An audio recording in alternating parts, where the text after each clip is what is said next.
Hi everyone, welcome to the Highlights from Ukraine podcast, your daily audio summary of the latest news reported in the Ukrainian media. My name is Artem, and here is the news.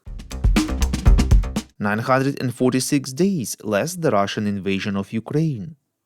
President Volodymyr Zelenskyy extended his visit to the US for one more day, reports Voice of America.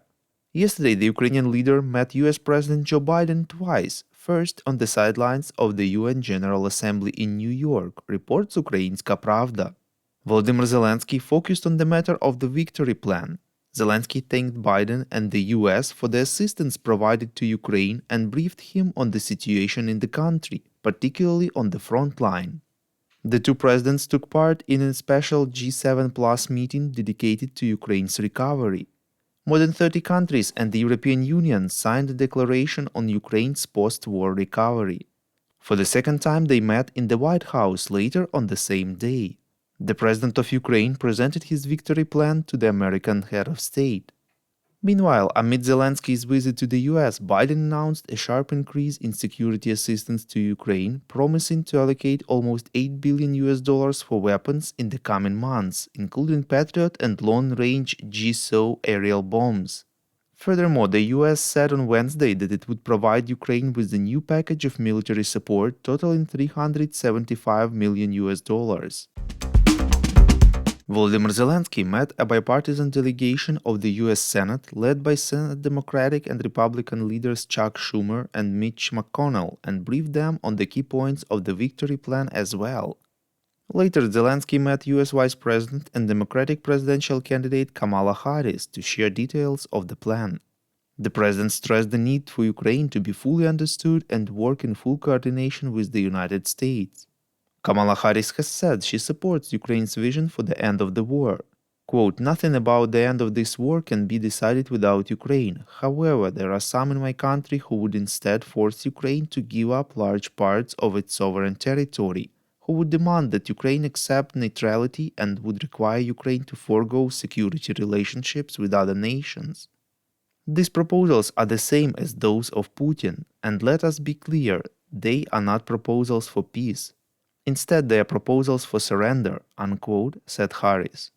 She believes that if Russia's aggression is not stopped, NATO members could be Putin's next targets.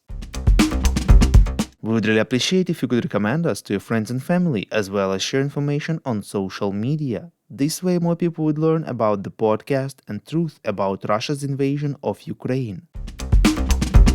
According to the Wall Street Journal, US President Joe Biden's administration is concerned that Ukrainian President Volodymyr Zelenskyy's plan to win the war against Russia lacks a comprehensive strategy.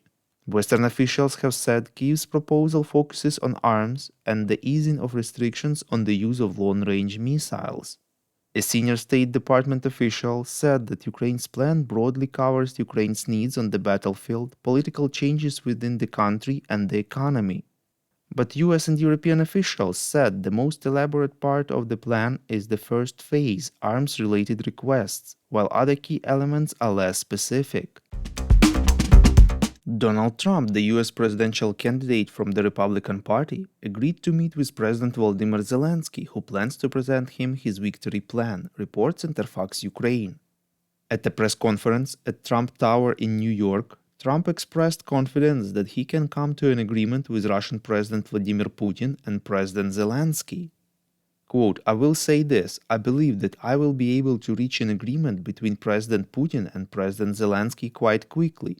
I don't want to tell you what it will be," unquote, said Trump.